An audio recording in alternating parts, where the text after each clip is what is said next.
Bonjour à tous, j'espère que tout le monde nous entend bien. Bonjour professeur. Bonjour, salam, la Nous paix soit sur vous, j'espère qu'on nous entend. nous nous retrouvons nous nous retrouvons pour cette dernière émission. Ah, j'entends un petit écho, je ne sais pas si bon, je continue comme ça. Nous nous retrouvons pour cette dernière émission, avant que notre reprise en septembre et ce que j'ai trouvé intéressant, c'est de reprendre avec, vous professeur, toutes ces notions, tout ce que vous avez, approché, théorisé, du côté de la psychologie et qui est assez singulier, mais qui, amène aussi finalement un nouveau regard sur la psychologie. Un regard, on va dire, qui passe par, plusieurs disciplines, mais un regard qui touche quand même de près à la psychologie. Et donc j'ai pris les notions phares que vous avez, tout au long de nos dialogues, vous et moi, exprimées, définies et j'aurais aimé qu'aujourd'hui nous puissions revenir dessus, dans cette émission qui est un peu la conclusion de cette saison, et de les définir et de les recadrer pour que nos auditeurs puissent en ressortir avec quelque chose d'assez clair dans cette perspective que nous proposons du côté de la psychologie. Alors le 1er terme est un mot que vous avez employé, plusieurs fois qui est le tout universel. Le tout universel. Heu, Qu'entendez-vous par là, professeur? Le tout universel, quelle est sa place dans la psychologie et quelle est sa place dans la spiritualité? Qu'est-ce qu'il dit de nous?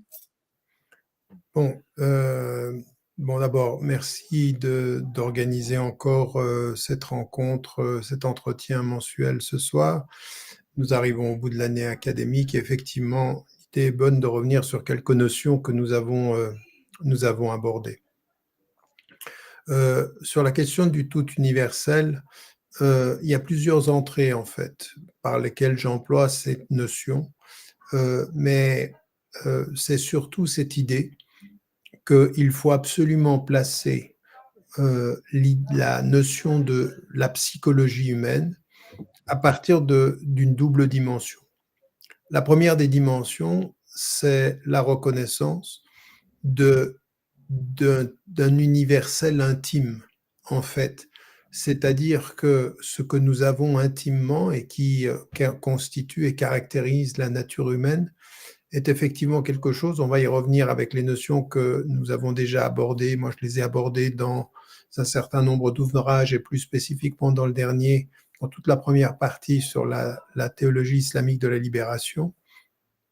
C'est comprendre comment intimement il y a quelque chose qui réunit tous les êtres humains dans une perspective universelle. Et cela, au-delà même de leur culture, de leur religion, de leur histoire, de leur pays ou de leur conception. Il y a quelque chose de fondamental et qui fait qu'il y a un intime universel. Mais il y a aussi, fondamentalement, l'homme qui n'est plus simplement lié à son intimité, mais qui est lié au cosmos. Et là, c'est le tout, c'est la totalité. Et là également, il y a une dimension qui est une dimension qui transcende au-delà des nations, au-delà de la géographie, au-delà des cultures et des civilisations. Il y a l'universel du cosmos. Il y a le cosmos qui est effectivement ce tout dans lequel nous nous trouvons. Alors, chaque tradition, on peut remonter à la tradition chinoise qui voyait un ordre, à la tradition grecque qui y voyait une loi, aux traditions monothéistes qui effectivement y voyaient une création. Mais dans le fond, ce qui est important, c'est que notre intimité universelle au cœur du cosmos universel, c'est cette notion qui nous lie à ce tout, qui nous lie dans une perspective qui est inclusive et dans laquelle nous devons nous situer. En acceptant ce que les cultures feront de la lecture de notre personne, mais en reconnaissant fondamentalement que nous y sommes liés au tout par l'intimité et par l'essence même de notre présence. Et à l'image de Carl Gustav Jung qui pour, donner un exemple à son inconscient collectif avait parlé, de certaines notions que l'on retrouve dans les différents rêves et puis il avait présenté l'inconscient collectif comme un abreuvoir finalement auquel nous nous connections tous. Auriez-vous une image ou quelque chose qui nous permet de nous représenter ce que vous voulez dire par, cette notion-là? Euh, bon, c'est un peu différent de cette idée de Jung. D'abord pour deux raisons. La première, c'est que il parle, lui, de la tradition freudienne et il va, au-delà de la tradition freudienne, dire une chose qui est essentielle. Et ce qu'il dit qui est essentiel, et c'est pour ça que l'image que j'utiliserai ne serait pas de même nature, c'est qu'il y a dans ce qui est dans leur vocabulaire l'inconscient, une dimension qui n'est pas simplement individuelle, mais qui est une dimension transhistorique, c'est-à-dire qui traverse l'histoire et les cultures et qui est liée à ce qu'il appelle aussi les deux notions essentielles chez lui, les archétypes et le processus d'individuation. Dans la perspective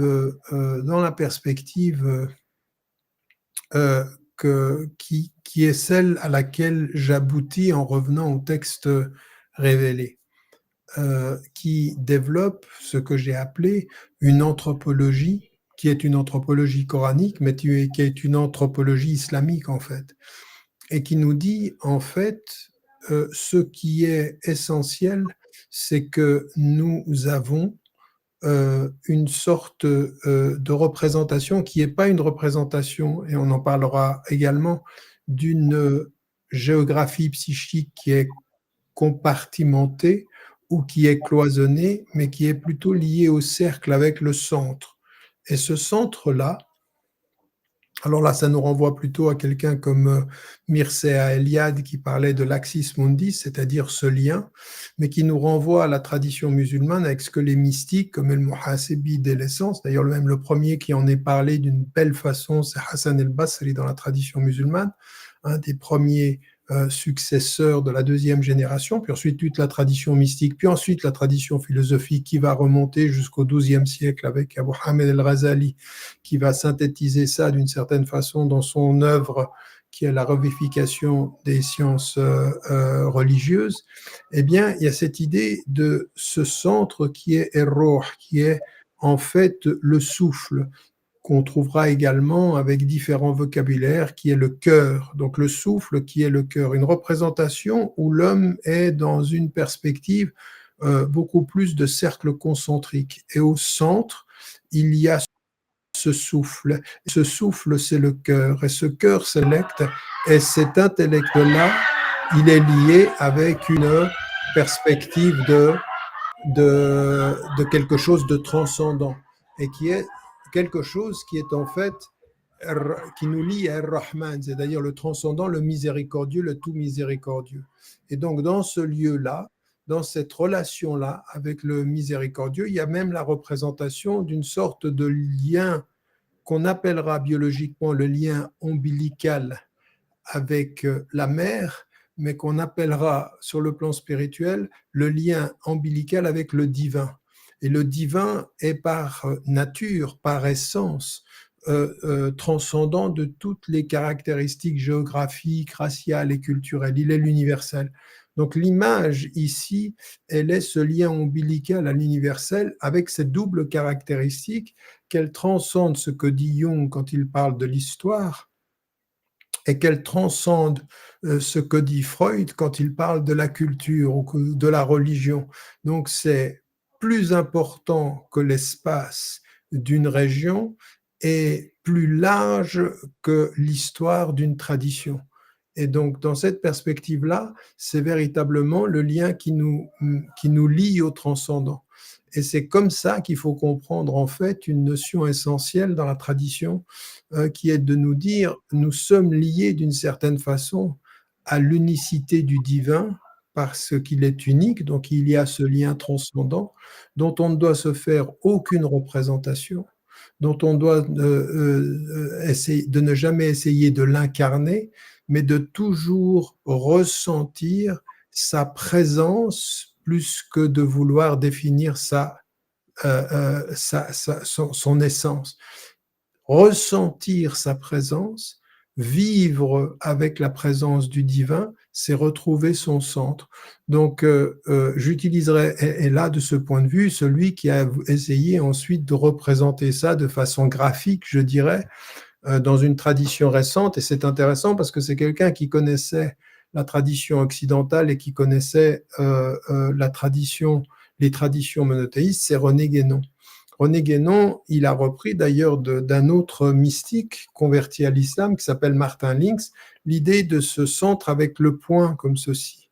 Et encore une fois, ils reprennent ceci pour exprimer une représentation spatiale, une représentation imagée, mais qui traduit bien d'une certaine façon ce qui est essentiel dans notre tradition, parce que ce cercle avec ce point dépassait le temps et l'espace, tout en nous inscrivant, nous, êtres humains, dans le temps et l'espace.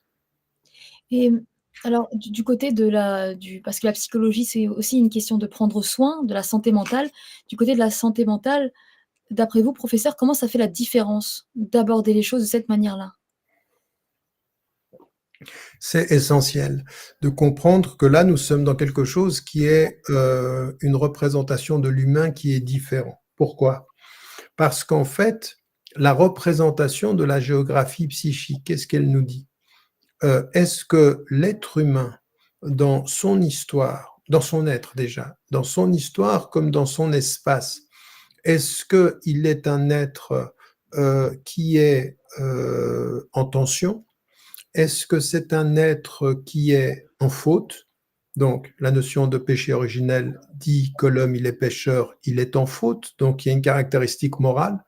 Est-ce que l'homme, il est en tension? C'est une caractéristique d'essence qui serait plutôt de dire que l'homme, alors c'est encore une fois ce que on a dans les anciennes traditions chinoises. Vous avez des deux options. Dans les anciennes traditions chinoises, vous avez ce débat entre l'homme est-il bon ou l'homme est-il mauvais, que vous retrouvez ensuite au XVIIe, XVIIIe siècle avec les positions, par exemple dans la tradition occidentale, entre la position de Hobbes qui lui pense que l'homme est mauvais ou de Rousseau qui pense que l'homme est bon et qui, de ce point de vue-là, se rattache à la Renaissance, ou à Montaigne, par exemple, qui parlait des bons cannibales et qui étaient... Toutes ces notions-là, elles sont très, très importantes parce qu'elles définissent l'homme. Est-ce qu'on est bon ou est-ce qu'on est mauvais?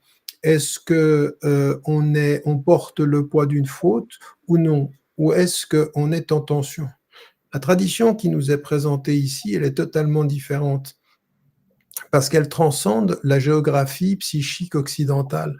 Elle ne se positionne pas du tout de la même façon. Parce que ce qui nous est dit, et ça c'est un élément qui est essentiel, ce qui nous dit, c'est que à l'origine, l'homme est dans une pureté et une innocence essentielle. Et qu'en fait, ce qui va se passer, c'est que l'apparition de la conscience, qui est le statut privilégié de l'humain dans toute la création, différent des animaux, différent de... Eh bien, ce statut-là, il va effectivement faire en sorte que l'homme, il a une conscience. Avec cette conscience qui lui apparaît, il va avoir la conscience de sa présence dans l'univers. Et ce qu'il doit essayer de faire, à partir du moment où il y a conscience, il y a une véritable, un appel à la responsabilité. Ce qui est étonnant, c'est que ce qui va être son cheminement spirituel, c'est qu'il faut qu'en conscience, il retrouve le chemin de son innocence, qu'il retrouve l'état originel, qui est un état originel qui n'est ni bon ni mauvais, qui est un état de pureté essentielle, de pureté première. Et le bien et le mal, ce sont des tensions que avec lesquelles l'homme vit dans la morale, dans la société, dans l'interaction qu'il a avec ses semblables, pour essayer, avec les épreuves de la vie, avec les difficultés, d'essayer d'être dans ce cheminement vers cette innocence. Quel est le nom de l'innocence au bout du chemin? Au début, c'est la fitra, c'est-à-dire c'est l'état naturel de l'homme. Mais quel est le même mot où l'homme va retrouver son état premier? Eh bien, c'est celui de salam, c'est celui de paix. En fait, nous sommes en chemin vers la paix, mais elle nous fut donnée à l'origine dans l'innocence, elle nous est donnée dans la destination vers la finalité par un travail que nous allons devoir faire avec nous-mêmes.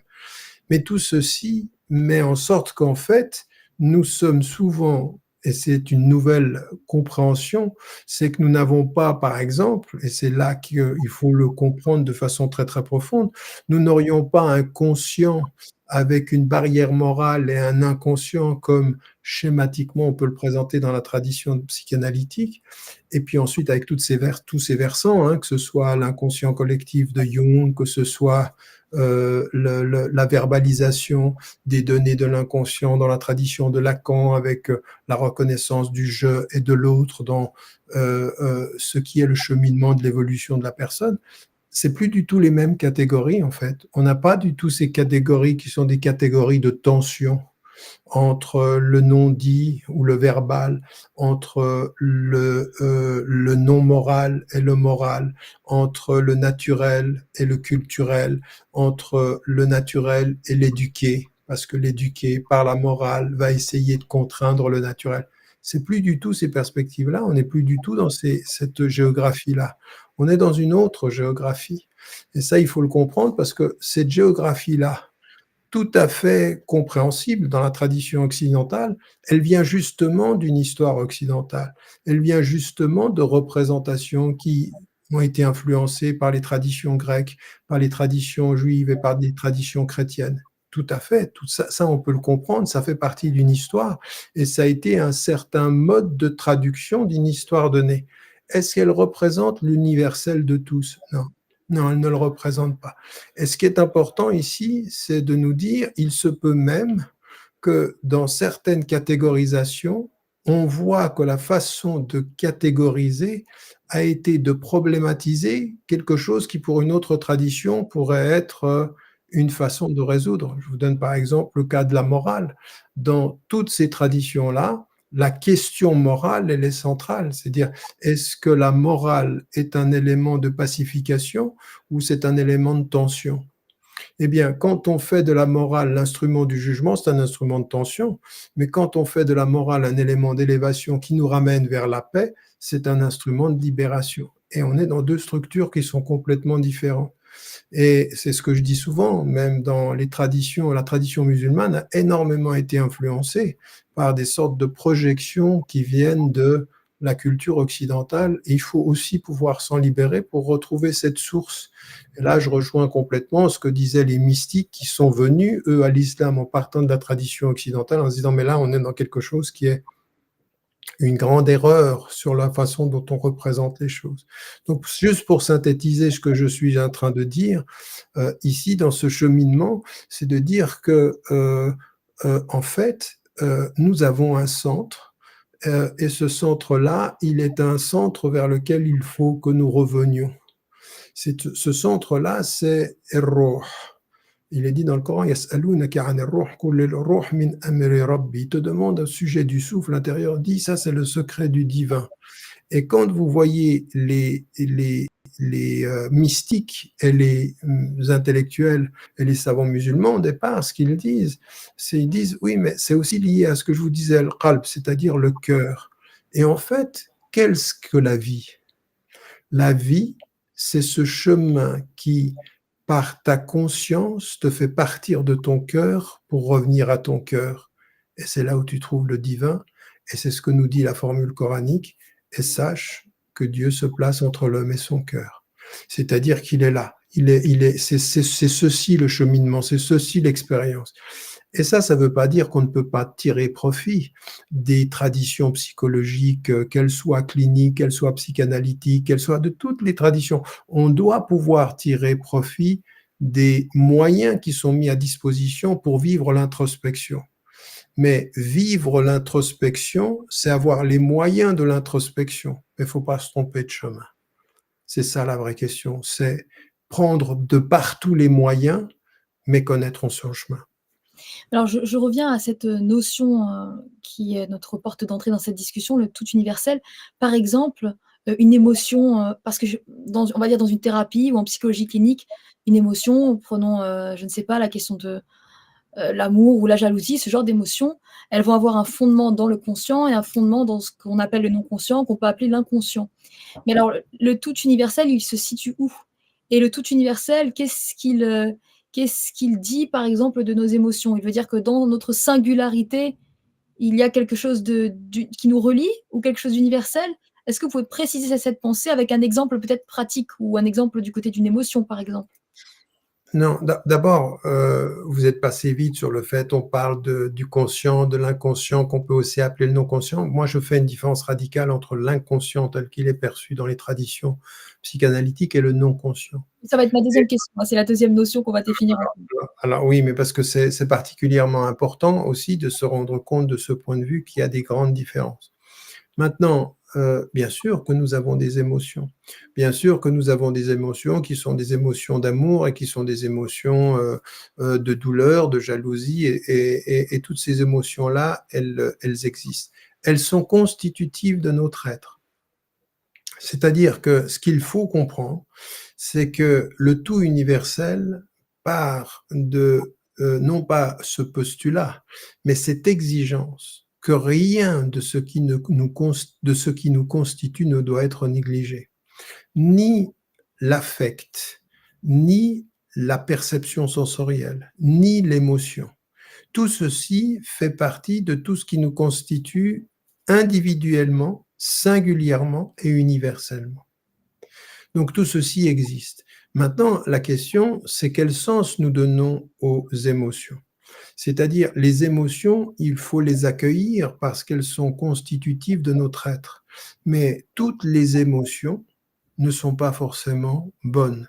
Il y a des émotions qui nous élèvent parce qu'elles nous enrichissent, toutes les émotions esthétiques, les émotions artistiques, les émotions liées au beau. Nous sommes dans une tradition religieuse qui nous est dit méditez sur le beau, car Dieu est beau, il aime la beauté, et la méditation sur le beau vous rapproche du plus beau, du plus grand, c'est-à-dire le divin. Donc on a une dimension de l'émotion qu'il faut cultiver pour grandir.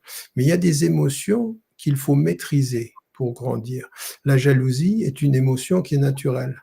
Elle peut apparaître mais ce qui nous est dit, c'est que toutes vos émotions, même l'émotion de la colère, c'est-à-dire qu'à un moment donné, on peut être émotivement dans un état de colère ou dans un état de rejet ou dans un état de haine. Est-ce que cette émotion-là, parce qu'elle est naturelle, elle est bonne? Non.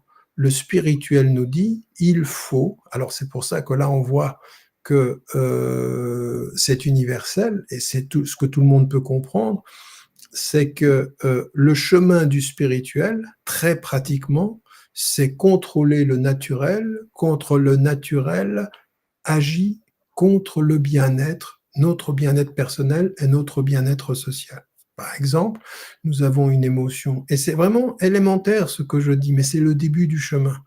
Ce qui est très très important, c'est que pour pouvoir poursuivre son chemin, il faut que l'élémentaire soit solide, il faut que les fondations soient solides. C'est-à-dire que nous avons des émotions, et qu'est-ce qui va nous permettre de distinguer entre les émotions? Les bonnes émotions. Les émotions qu'il faut cultiver, ce sont ceux qui nous rapprochent de la destination. C'est l'état de paix, c'est l'état de sérénité, c'est l'état de bien-être. Les émotions qui peuvent être présentes et qui peuvent agir contre nous-mêmes. Et là, on voit bien que le critère va aussi être un critère moral. Va être aussi un critère moral. Par exemple, l'émotion qui serait celle qui va produire de la violence ou de la colère ou de la jalousie. Elles sont destructrices. Elles sont destructrices et ce que nous dit la spiritualité, c'est que pour vous élever spirituellement, il faut maîtriser ce naturel qui vous habite, parce que ce naturel qui vous habite, il vous définit, mais il ne faut pas qu'il vous enferme. Il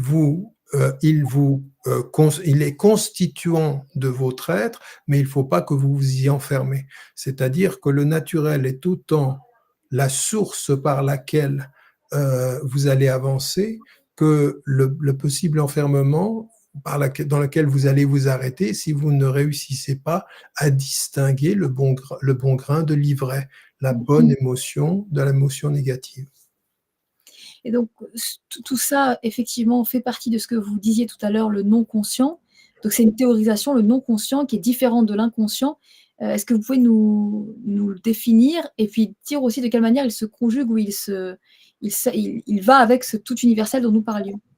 Alors justement, on peut comprendre ceci à partir de cette notion, encore une fois, moi, ce que j'aimerais renvoyer, c'est pas simplement les femmes et les hommes musulmans à leurs références, c'est même ceux qui nous écoutent et qui n'ont aucune référence musulmane à leur intériorité. Parce que c'est là où l'islam ne nous dit pas qu'il va nous enseigner la singularité islamique, il est un dernier enseignement pour nous rappeler l'universel commun et notre perspective, notre perception du tout. Raison pour laquelle je mets souvent en évidence les relations extrêmement profondes qu'il y a entre cette conception et les conceptions orientales anciennes, que ce soit celle de l'hindouisme ou du bouddhisme, que ce soit celle des monothéismes ou même que ce soit celle de la Grèce ancienne et dans son évolution jusqu'à certains éléments que l'on retrouve dans la tradition occidentale. Et qu'est-ce qui nous est dit de ce point de vue-là? Ce qui nous est dit, c'est que au-delà même de toutes les théories qu'on a sur la création, il nous est dit dans la tradition musulmane, il y a un état qui est préconscient. Et cet état préconscient, il nous dit exactement ceci. Avant même que vous ayez conscience, il y a un lien qui est établi avec le divin. C'est-à-dire exactement ce que, avec ces mots, Mircea Eliade dira plus tard, quand il dira le spirituel fait partie de la structure de la conscience humaine, nous sommes complètement d'accord avec ceci. Mais nous, ce que nous dirions, c'est que la fitra, c'est-à-dire le lien avec le transcendant, fait partie de l'essence, ou on pourrait dire la structure, de l'être humain. C'est-à-dire qu'il y a un lien avec le transcendant. Il y a un lien avec le transcendant. Et Mircea Eliade, qui a traversé le globe du nord au sud et de l'est à l'ouest, disait: j'ai pas rencontré une tribu, j'ai pas rencontré une nation dans laquelle il n'y avait pas un sens spirituel, une quête de sens en fait. Et nous, c'est exactement ce que l'on dit, c'est-à-dire que avant même que la conscience ne naisse, dans le préconscient, qui est une des dimensions du non-conscient, eh bien, il y a quelque chose qui nous lie. Il y a quelque chose qui nous lie avec le divin. Et ça, c'est aussi lié à quelque chose qui va s'établir dans notre rapport avec le tout. Et dans notre rapport avec le tout, ce qui est important, c'est que ce qui va agir sur notre conscience en tant qu'être humain. Donc nous naissons avec quelque chose qui nous définit avant même d'être conscient, c'est-à-dire un lien, le cordon ombilical dont je parlais, c'est la Rahim, mais le lien avec Ar-Rahman, avec le tout miséricordieux. Et en fait, qu'est-ce qu'il va, de ce point de vue, être constitutif et agir sur notre conscient? Eh bien, la première des choses, c'est notre rapport au cosmos. D'abord, notre rapport au divin, bien sûr, mais ensuite notre rapport au cosmos. C'est-à-dire que le non-conscient, et on sait aujourd'hui que les éléments, le soleil, la lune, les étoiles, le beau temps comme la pluie, ont un impact particulièrement important sur la conscience sans que la conscience n'en ait conscience. C'est-à-dire, ça fait partie, c'est constitutif ceci de ce qui est non conscient pour ma conscience, mais qui a un impact sur ma conscience. On le sait depuis extrêmement longtemps dans les traditions orientales, que c'est pas simplement un rapport à l'espace, c'est un rapport à la génération en génération, c'est-à-dire à toute ma famille. Toute ma famille. Le fait que, en conscience, je sois le deuxième enfant d'une fratrie de 5, ou que je sois le dernier de 6, ou que je sois le premier de X ou Y, eh bien, toute cette réalité-là fait et va avoir un rapport à ma conscience. Ce non-conscient, qu'encore une fois, l'intuition de Jung, c'était de se dire, mais c'est pas possible, on peut pas s'arrêter à l'individu, il y a quelque chose de plus important, mais même d'ailleurs, Freud l'avait déjà eu quand il inscrit sa tradition dans toute la tradition, sa réflexion sur la culture, sa réflexion dans Totem et Tabou sur des relations tribales.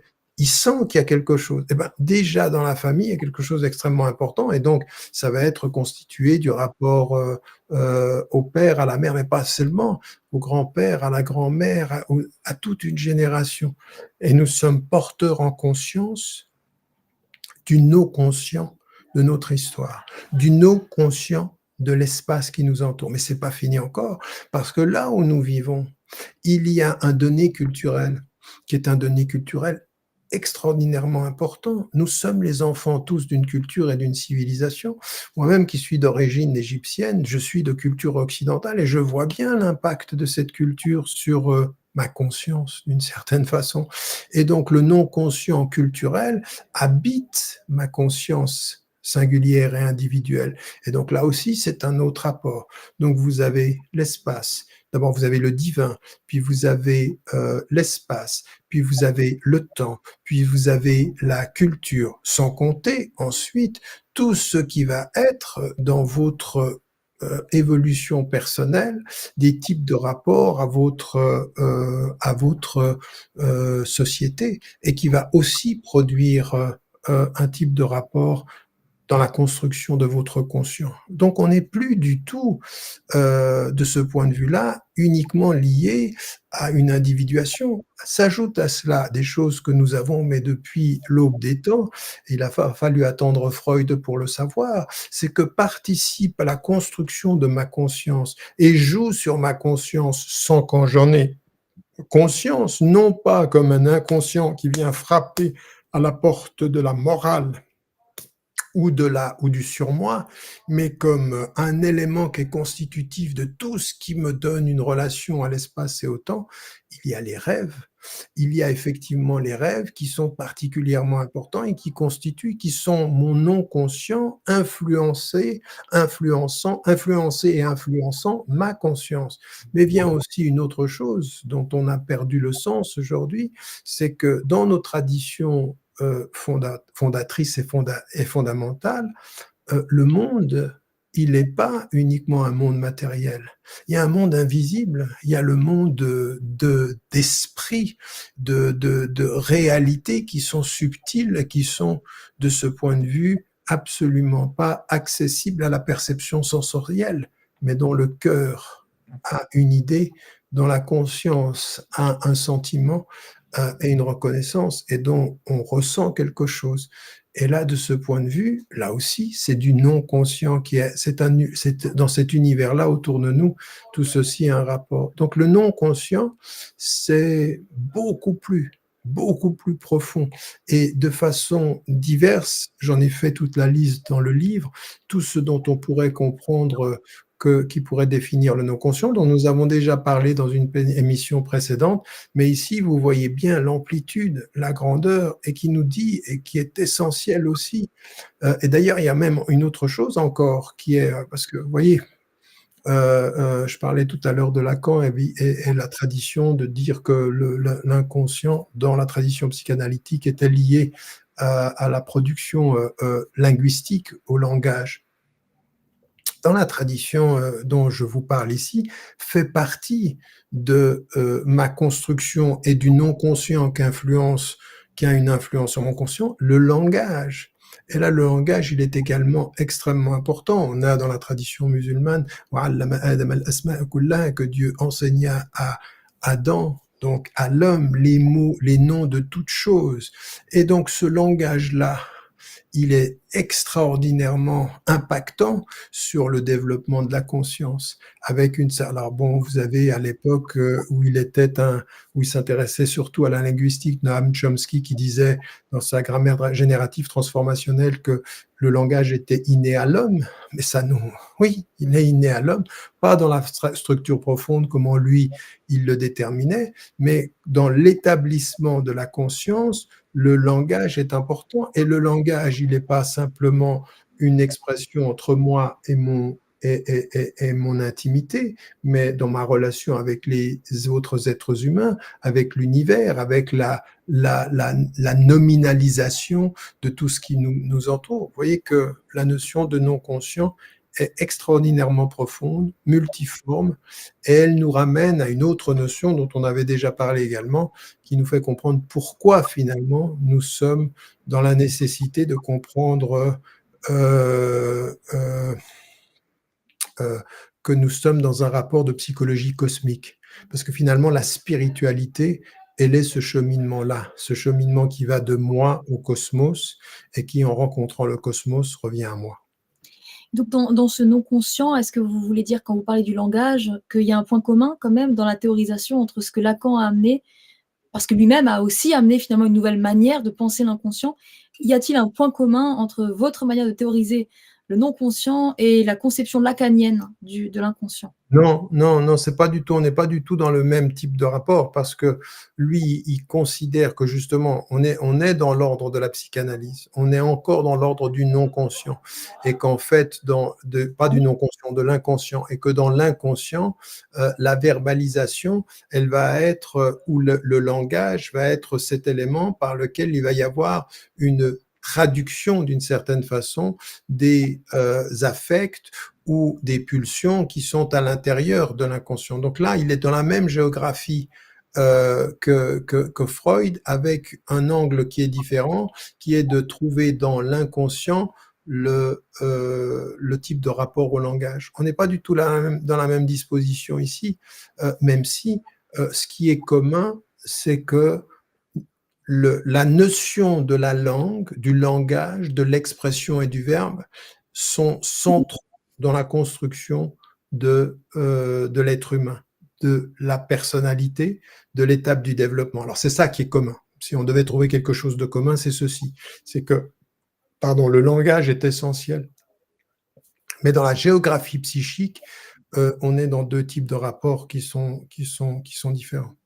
Et donc très concrètement, y a-t-il des éléments que vous gardez de la conception, bon, pour ne citer que, parce qu'il y en a peut-être d'autres qui vous viennent en tête, mais gardez-vous quelque chose du côté freudien, du côté lacanien, du côté jungien? On peut encore citer Françoise Dolto, qui a aussi amené une avancée.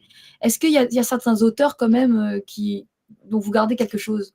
Alors, est-ce qu'on les met tous à la poubelle ou est-ce qu'on les garde? Non, je mets personne à la poubelle et je lis tout le monde, moi. Et Françoise Dolto, vous parlez d'elle, elle était chrétienne, très croyante, en décalage d'une certaine façon avec ce qu'on avait compris de ce que devait être la psychanalyse. C'était finalement la psychanalyse reconsidérée ou en tout cas relue, réorientée à la lumière des enseignements chrétiens d'une certaine façon. Et il y a quelque chose d'extrêmement émouvant dans tout ce qu'elle fait, et que ce soit par rapport aux enfants, et que ce soit par rapport à la description du rapport de l'inconscient avec les notions chrétiennes et ce fondement essentiel qui est la reconnaissance du divin. De tout ceci, de tout ce que je peux retenir, et c'est pour ça que pour moi c'était intéressant, c'est toujours été intéressant, si je pense que nous sommes dans un rapport fondamentalement différent, voire même opposé. Moi, si je dois me représenter maintenant la façon dont Freud a représenté la géographie psychique, je suis dans un rapport qui est presque inversé de ce point de vue-là. Parce que autant il a pu considérer que la morale était un obstacle, autant nous, ce qu'on nous considérons, c'est que la morale, c'est le chemin. La morale au sens noble, pas la morale du jugement. Parce qu'on comprend bien que dans la tradition judéo-chrétienne, c'est ce qui a totalement troublé un certain nombre de philosophes, qu'on a détruit certains. Hein, ça a détruit Nietzsche, qui a compris que la morale, c'était l'instrument d'un pouvoir et de la destruction de l'homme. Donc ça, on le comprend, ça fait partie d'une histoire. Et on comprend que quand vous commencez par dire sur le plan moral que l'homme est un pécheur, ou que l'homme, il est mauvais, ou que l'homme, il est en tension, évidemment que ça change tout. Mais si vous inversez les choses, eh bien, vous comprenez là que les dispositions sont différentes. Donc, si vous voulez, en termes de géographie psychique, en termes de conception de l'homme, en termes d'anthropologie, pour ce qui me concerne, je suis à des années-lumière des traditions psychanalytiques, voire même peut-être des catégories de la psychologie clinique dans laquelle vous avez étudié ou que certains de ceux que j'ai pu connaître sur ma route portent. Mais ce que je garde de ce point de vue et qui est essentiel, c'est en fait les exigences de la thérapie. Et les exigences de la thérapie, c'est 3 choses. La première des choses, c'est l'introspection, c'est-à-dire le regard sur soi, c'est-à-dire le retour sur soi. Ça, c'est en termes de méthode. C'est pour ça que je disais tout à l'heure, on on peut utiliser, considérer les méthodes, il ne faut pas se tromper de chemin. Il faut pas se tromper de chemin. Ça, c'est la première des choses, cette introspection-là. La deuxième des choses qui est essentielle et qui nous est venue de cette tradition-là, c'est que la pensée ou les enseignements religieux ont été tellement culpabilisants que les approches psychologiques ont voulu être déculpabilisants. Au point d'ailleurs d'avoir très, très peur de la morale. On ne dit pas le mal, on ne dit pas la faute, on ne dit pas la culpabilité. Et il y a dans cela quelque chose d'extrêmement intéressant. Et c'est là où il faut, vous savez, c'est quand on part trop loin avec le pendule, quand il revient, on va parfois à l'extrême. Qu'est-ce que j'entends par là? C'est que ça a été tellement dans la tradition judéo-chrétienne culpabilisant que parfois dans les traditions psychologiques, c'est plus du tout moral. Donc on peut plus faire référence à la morale. Mais qu'est-ce qui est intéressant de ce point de vue-là? C'est le refus chez les psychologues de faire de la morale l'instrument du jugement. Et ça, c'est intéressant, parce que ça renvoie à la tradition religieuse, mais qu'avez-vous fait de la morale en fait? Est-ce que vous faites de la morale l'instrument pour chacun de son élévation ou pour les autres l'instrument de sa condamnation? Et ça, c'est intéressant. Pourquoi? Parce que, en fait, il faut trouver l'équilibre entre les deux. Entre une psychologie qui a tellement peur de la morale qu'elle finit par, au nom de l'explication, par tout justifier, et ça, c'est un problème. Certains, hein, je dis pas vous, je dis pas tous les psychologues, hein, je dis certains vont parfois loin. Et puis d'un autre côté, cette position religieuse dont on voit aujourd'hui qu'elle a un impact déterminant sur beaucoup de penseurs musulmans qui reproduisent le schéma culpabilisant ou culpabilisateur ou condamnant ou de l'ordre de la condamnation. Donc, il faut trouver cet équilibre-là. De ce point de vue-là, je pense que cette méthode, elle est intéressante, c'est-à-dire une introspection qui dit la responsabilité et qui refuse de se cantonner ou de préjuger de la condamnation et de la faute. Ça, c'est le deuxième élément qui est important, donc l'introspection. Puis la troisième des choses qui est importante, c'est le processus par lequel l'introspection de soi à soi, elle est venue, alors certains ont expliqué les choses de cette façon-là, de façon assez simpliste, en disant en fait la psychologie est née au moment où a pris le pas sur la confession que l'on avait dans la tradition chrétienne, où on allait se confesser auprès du prêtre, donc là on fait la même chose. Ce qu'il y a dans les deux cas et qui est important, c'est que le processus thérapeutique, le processus qui est la quête de cette paix, de cet équilibre intérieur, elle passe aussi par la capacité dans l'introspection de mettre les mots sur ce processus-là. Et des mots qui soient des mots clarifiants, pas des mots culpabilisants. C'est-à-dire effectivement, de la même façon qu'il nous est dit dans notre rapport à Dieu, de dire les choses avec les mots, d'invoquer avec les mots, eh bien, de se visiter, de se comprendre avec les mots, c'est quelque chose aussi qui est important. Alors, soit on le fait de soi à soi, ça c'est ce que nous disent les mystiques, soit on le fait de soi à un éducateur, c'est ce que nous disent également les traditions mystiques ou les traditions du murabbi, c'est-à-dire de la personne qui permet ou du murshid, du guide, c'est-à-dire qui permet à quelqu'un d'évaluer, soit on le fait par l'intermédiaire d'une médiation de quelqu'un qui, par l'expérience, qui, par la formation, a les moyens de clarifier ce que la personne, dans sa conscience et dans son individualité, ne saurait pas faire. Donc, si je dois garder quelque chose, ce n'est absolument pas le registre de la géographie psychique, même si je trouve intéressant parce que ça dit quelque chose d'une civilisation, d'une histoire, d'une conception de l'homme. Mais ce qui m'intéresse, c'est plus les méthodes que que la substance même des théories.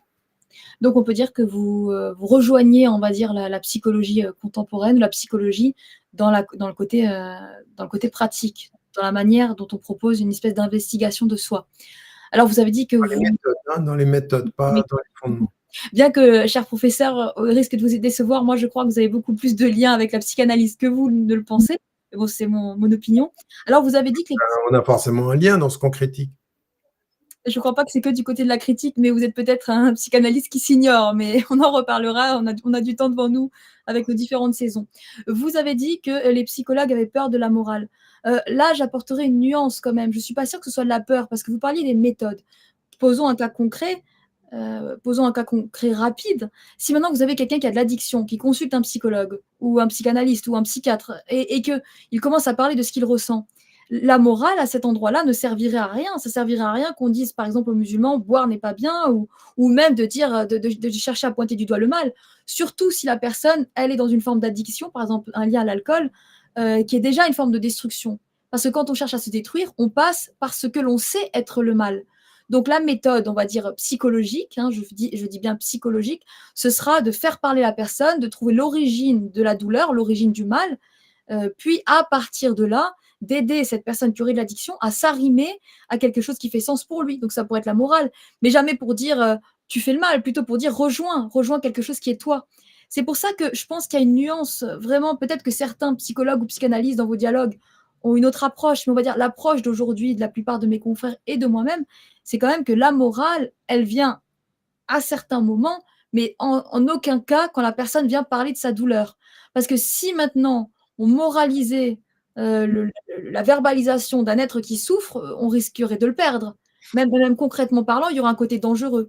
Donc je dirais que la morale fait partie du chemin, mais en aucun cas du moment où la personne vient parler de ses problèmes. On est là vraiment dans quelque chose. On vient d'assister là, en 1 minute 30, à exactement l'expression de ce que je suis en train de dire. Vous avez, sans le vouloir, mais vous avez exactement exprimé que vous aussi, d'une certaine façon, et c'est tout à fait logique et tout à fait normal, vous faites partie d'une histoire et d'une tradition. Quand j'ai dit morale, vous avez dit moraliser. Et quand vous dites moraliser, vous dites de dire à quelqu'un que ce qu'il fait, c'est bien ou le mal. Donc vous êtes passé presque inconsciemment du rapport à la morale, qui est pour moi objectif, à l'idée de la culpabilisation en disant c'est bien ou c'est mal. Et vous avez pris l'exemple de l'alcool. C'est d'ailleurs très bien parce que pour vous, donc en l'occurrence, ici dans votre expression, l'alcool, ça pourrait être perçu comme l'élément négatif de la morale, le mal. Et donc il ne faut pas dire ça. Je, Mais moi, je ne parle pas de je ça. vous laisse- Vous venez de le faire. C'est ce que vous venez de faire, on est bien d'accord. c'est pas exactement ce que je dis, mais je vous laisse faire le déroulé. Alors allez-y, qu'est-ce que vous avez dit? À cet endroit-là, la personne qui serait alcoolique, bien sûr que l'alcool, c'est le mal pour lui. De n'importe quelle religion qu'il soit, c'est l'alcool qui est en train de le rendre malade. Que ce soit dans des religions comme la mienne, où l'alcool est interdit, ou que ce soit dans une religion où l'alcool est autorisé, de toute façon, l'alcool est la manifestation, c'est un symptôme. Mais si moi, en tant que psychologue, je pointe du doigt le symptôme et je dis c'est le mal dans les premières sessions, je suis sûre que je ne pourrais pas, et, enfin peut-être pour certains, mais dans la plupart des cas, il y a même des personnes, et je reviens sur la question de s'autodétruire, parce que nous sommes des êtres tellement complexes. On Alors est... dans la première session, vous dites quoi? Pardon? Dans la première session, vous dites quoi? Mais je Quelqu'un vais qui pas. va Mais vous je vais dire: pas. «J'ai un problème avec l'alcool», vous lui dites, «Bon, bah, l'alcool, c'est l'alcool». Non, je dirais pas ça. Je dirais à quoi vous renvoie l'alcool, quand est-ce que ça a commencé, qu'est-ce que ça vous fait exactement, dans quelle routine ça Avec se déroule. un non-dit pour les 2, que lui, s'il vient pour l'alcool, il le considère comme mal et que vous aussi, vous le considérez comme mal. Non, parce Et que vous je allez pourrais chem alors attendez, donc je vais repréciser. Non, non, non, parce que je pourrais dire que l'alcool et il le sait s'il vient avec ça comme objet et il le sait pas s'il ne vient pas avec ça comme objet. Parce que, par exemple, si on parle du culturel, dans certaines cultures insulaires, par exemple l'île Maurice, par exemple la Guadeloupe, l'alcool n'est absolument pas vu, entre guillemets, comme «mal». ça Mais vous dépend allez pardon? ça dépend par qui. Voilà, Enfin, ça dépend de quelle communauté, mais on va dire, si je prends une communauté, la communauté par exemple des créoles, à l'île Maurice par exemple, d'accord. l'alcool peut faire partie de la fête. Et si maintenant une personne va voir un psychologue, ne pense pas que l'alcool est le problème, mais a une profonde détresse et dépression, et moi je vois que l'alcool influence cette profonde détresse et dépression, je ne pourrais pas, m'amuser ou tout de suite pointer du doigt la question de l'alcool. Parce que vous n'aiderez pas la personne à arrêter. Parce que guérir, se transformer, résoudre ses problèmes, arrêter ses répétitions, ça prend du temps. Et que en fait, si on moralise trop, je reprends ma terminologie, mais j'aime beaucoup la vôtre, si on moralise trop une problématique ou un symptôme, je ne suis pas sûre qu'on puisse accompagner la personne aussi loin. Parce qu'il faut pouvoir accompagner la personne dans sa souffrance. Exactement. En vous répétant, vous avez confirmé ce que je disais, donc vous n'avez pas dit que je ne disais pas, vous avez exactement confirmé. C'est-à-dire qu'à partir d'un certain moment, le rapport à la morale est perçu et compris comme un rapport de moraliser quelque chose. On ne moralise pas, la personne vient, je vais plutôt aller chercher les causes, essayer de comprendre le processus et le libérer du processus plutôt que de pointer du doigt la qualification morale de ce qu'il fait. On est d'accord? Donc ça, c'est ce que vous dites. Mais ça, je le comprends à partir d'un certain type de rapport à la morale qui a justement été ce glissement entre la référence morale et la moralisation d'une action, voire peut-être même la moralisation d'une personne. Si elle fait ceci, qu'elle est considérée comme mauvaise, elle pourrait finir par penser qu'elle est mauvaise, etc. Moi, ce n'est pas ce que je suis en train de dire. Ce que je suis en train de dire, c'est à l'inverse, c'est que la morale, elle est un chemin de la pacification en disant quoi? En refusant de moraliser ou de culpabiliser les gens, mais en se présentant comme des références qui sont objectives. Il y a des choses qui ne se font pas et il y a des choses qui se font. Il y a des limites à l'agir humain et il y a des exigences de l'agir humain. Et ça, c'est la morale fondamentale, en fait. Il y a des choses qui ne se font pas. Et donc, on peut commencer on peut, quand quelqu'un est un mythomane, qui n'arrête pas de mentir, on peut commencer à se dire, mais quelle est la cause du fait que... Oui, d'accord. Tout ça, avoir dit que c'est le mal, c'est pas avoir encore compris pourquoi la personne agit de cette façon-là. Quelqu'un qui est kleptomane, il sait qu'il fait le mal puisqu'il vole. Après, il n'a pas encore résolu sa situation parce qu'il faut qu'il comprenne pourquoi il a besoin de voler, pourquoi il a besoin de mentir. On est bien d'accord. Mais pour aller au processus, faire mine qu'il n'y a pas de cadre ou ni la référence à la morale sans que ça devienne la moralisation ni de l'acte ni de la personne, ça c'est très culturel, c'est très occidental ça. C'est que dès qu'on fait référence au mal ou dès qu'on fait référence au bien, c'est comme si justement on moralisait tout le processus. Mais non, on a juste dit il y a des références. Et ces références-là, elles sont importantes pourquoi? Parce que ce qui nous est dit dans notre tradition, c'est que le chemin qui revient vers le cœur est un chemin qui est lié à la perception assez claire de ce qu'est le bien et de ce qu'est le mal. Vous irez et vous vous retrouverez dans le bien, vous allez vous perdre dans le mal. Vous ne reviendrez pas à vous-même. C'est-à-dire que le chemin qui vous ramène à vous-même est le chemin du bien. Le chemin qui vous éloigne de vous-même est le chemin du mal. Mais sans que ça veuille dire dans un premier temps que l'on a moralisé. C'est une référence première. Et que ça, dans la psychologie aujourd'hui occidentale, dans pratiquement toutes ses versions, quand je dis qu'on en a peur, je dis exactement ce qui vient de se passer dans la minute 30 où je viens de vous écouter.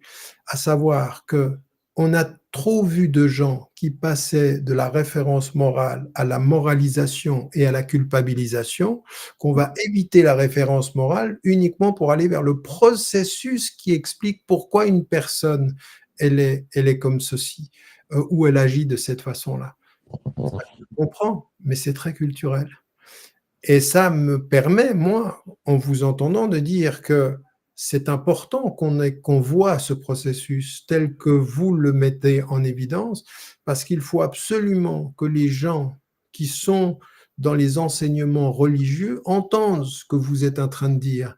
Il se peut qu'il y a il se peut qu'en ayant une référence morale, on tombe dans la moralisation et on tombe dans la culpabilisation qui empêche de se libérer du processus, qui empêche à la personne, elle peut arriver à se dire, mais c'est parce que je suis mauvais en fait, ou alors ce qu'on a énormément parmi les musulmans, c'est parce que j'ai pas assez de foi.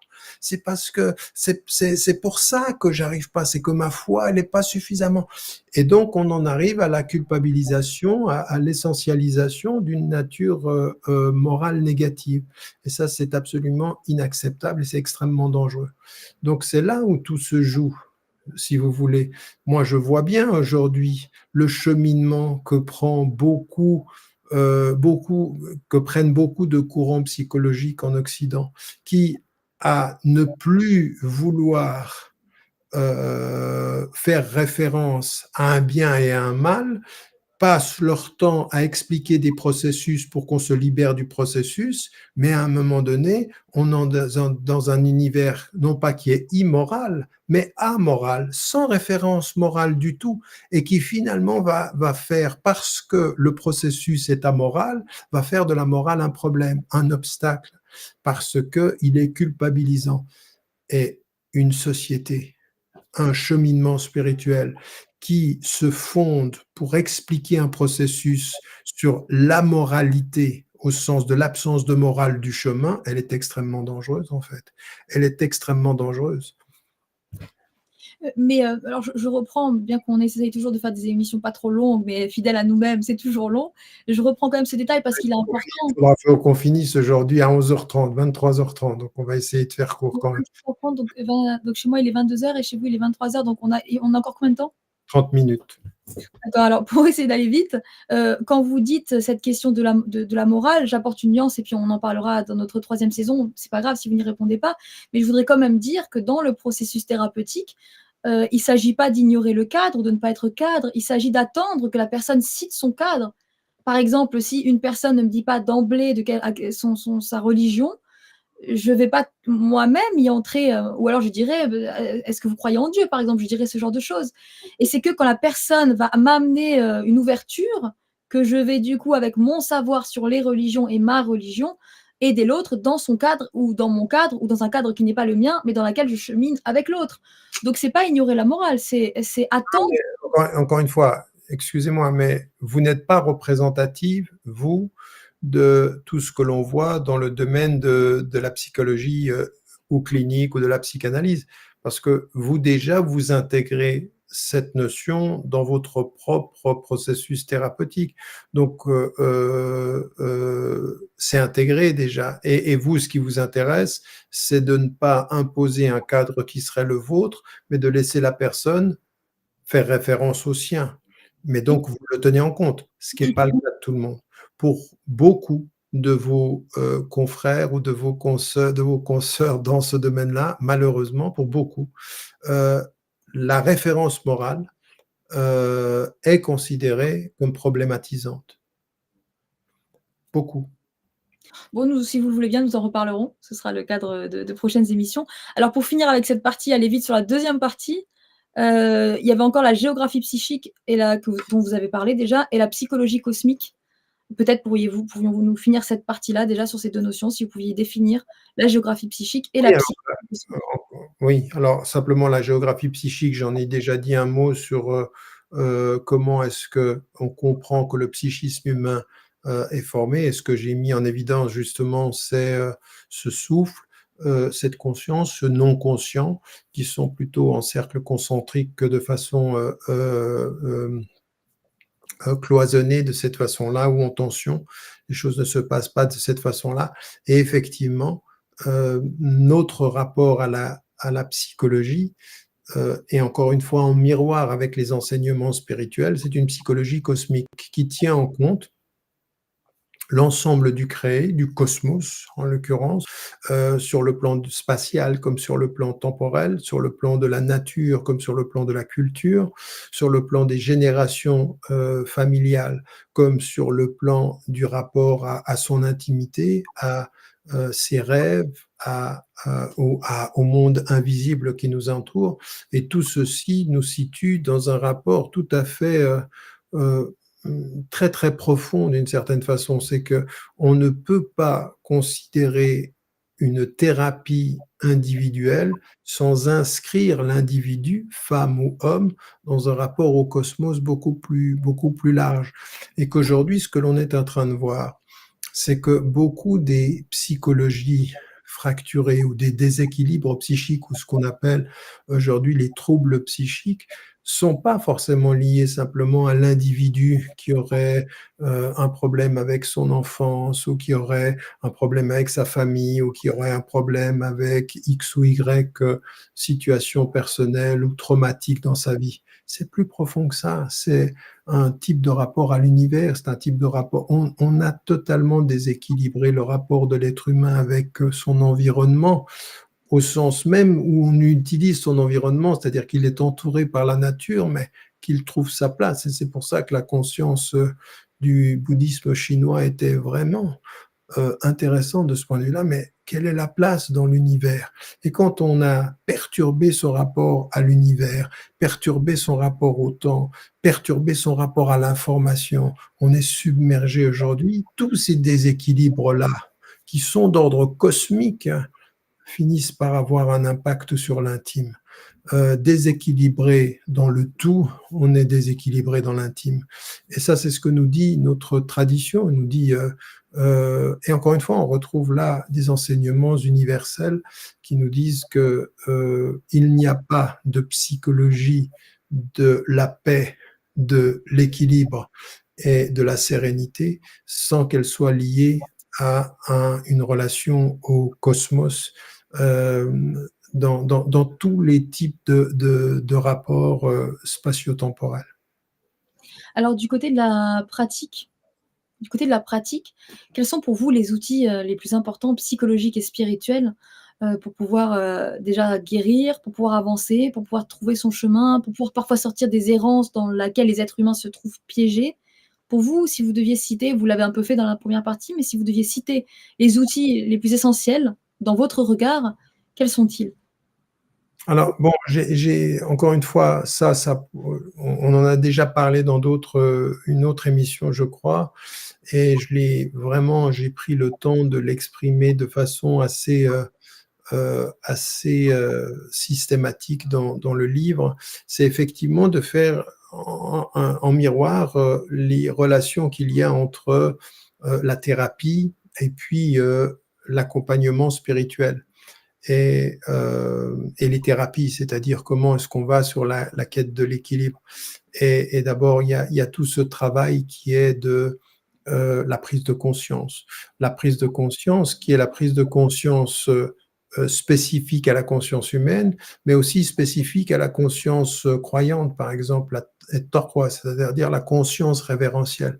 La particularité qu'il y a entre les deux consciences, quand elles vont commencer le processus thérapeutique, c'est qu'il y en a une qui a conscience de soi et qu'il y a une autre qui a conscience de soi par rapport au tout. C'est la conscience révérentielle, du rapport avec justement ce lien ombilical. Donc on commence déjà de façon différente, mais pas forcément opposée. Ce sont des choses qui sont complémentaires. D'ailleurs, de l'une, on peut aller à l'autre, et de l'autre, on peut aller à l'une. C'est-à-dire qu'elles se répondent, la conscience au sens de l'individu et la conscience révérentielle au sens de taqwa, c'est-à-dire de ce rapport à l'ensemble. Puis ensuite, il y a tout le travail de l'introspection, qu'on a le muraqaba dans la tradition musulmane, c'est-à-dire la vigilance quant à soi, puis tout le travail d'introspection.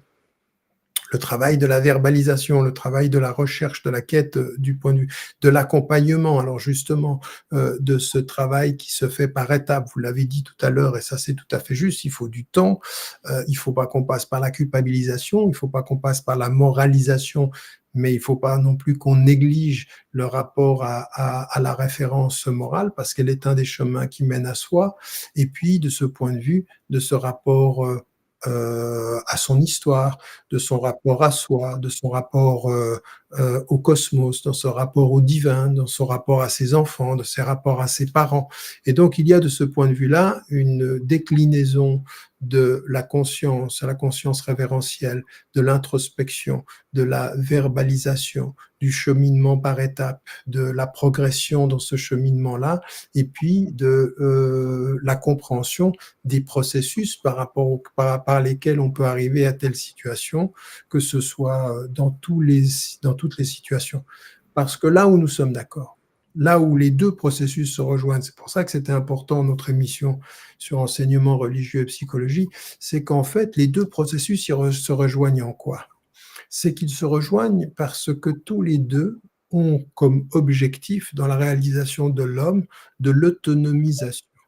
C'est-à-dire que le psychologue accompagne pour ne plus avoir besoin d'accompagner, que le spirituel accompagne pour n'avoir qu'à s'en tenir au divin sans forcément avoir besoin d'être accompagné par l'humain. C'est un processus d'autonomisation, d'accéder à son autonomie dans la paix. Et donc, de ce point de vue, c'est essentiel, ceci, c'est être utile pour ne plus l'être. C'est être utile pour être dépassé dans le processus qui va mener et donc ceci, c'est ça la thérapie d'une certaine façon, c'est être ta béquille pour que tu marches sans béquille, être ton compagnon pour que tu marches sans compagnon, sans que cela veuille dire que tu l'oublies, mais que ça veut dire que tu peux marcher sans, c'est que tu peux aller sans, et t'en remettre. Et là, il y a une dimension qui va être l'autonomie dans la tradition de la psychologie occidentale, c'est-à-dire que la thérapie, elle doit mener à ça, c'est-à-dire de pouvoir se prendre en charge et d'avancer. Dans la tradition spirituelle, il y a une notion qui vient après le tawhid, c'est-à-dire l'unicité de Dieu, après et taqwa, qui veut dire la conscience révérentielle de Dieu, qui est tawakkul, c'est-à-dire la confiance en Dieu. C'est-à-dire qu'à un moment donné, quelqu'un a acquis son autonomie quand il sait qu'au bout du compte, sa confiance en Dieu fait qu'on ne craint plus ce qui vient ni de la vie ni des hommes. C'est-à-dire qu'on a une confiance, c'est-à-dire une sorte d'autonomie spirituelle qui est basée sur les 3 T. Et tawhid, l'unicité de Dieu, et taqwa, la conscience révérentielle de Dieu, et tawakkul, la confiance en Dieu. Ça, c'est un processus d'autonomie. De l'autre côté, c'est exactement ce que veut aussi, d'une certaine façon, la psychologie, puisque ce qu'elle aimerait, par le travail, l'introspection, c'est de parvenir aussi à ce que l'être humain devienne autonome, qu'il se prenne en charge, qu'il comprenne les processus, qu'ils le font agir ou réagir de X ou Y façon. C'est de cela dont il s'agit. Donc on peut dire aussi qu'il y a l'action, finalement, à la charnière entre la C'est de spiritualité. l'action. Oui, bien sûr, bien sûr. Tout ça, c'est de l'action, bien sûr. Tout ce dont on a parlé, tous ces processus-là sont de l'action. Alors au cours de nos différents entretiens, la notion aussi de ce que l'on recherche, même de notion de bien-être ou de liberté ou de bonheur a pu apparaître et en ce dernier épisode de cette saison précisément, j'aimerais votre avis sur le fait que de nombreux psychologues, notamment du développement, mais aussi du côté des neurosciences, posent, la hypothèse que de manière universelle, les êtres humains, ce qui les anime, c'est la recherche du bonheur. Que le bonheur soit spirituel, que le bonheur soit la famille, que le bonheur soit une sensation intérieure, on parle d'une quête intérieure qui serait différente pour eux dans cette théorisation des animaux, qui serait le bonheur. Alors vous, déjà, quel regard avez-vous sur cette théorisation? Et entre guillemets, vous pensez que l'être humain, il est en quête de quoi exactement? Que recherche-t-il? Bah, après, il faudrait qu'on se pose la question de savoir ce que c'est que le bonheur pour les uns et pour les autres, parce que pour certains, le bonheur est dans le moyen, c'est-à-dire dans l'argent. Le bonheur peut être dans un autre type de moyen. Pour ceux qui sont moins matérialistes, ça pourrait être l'amour.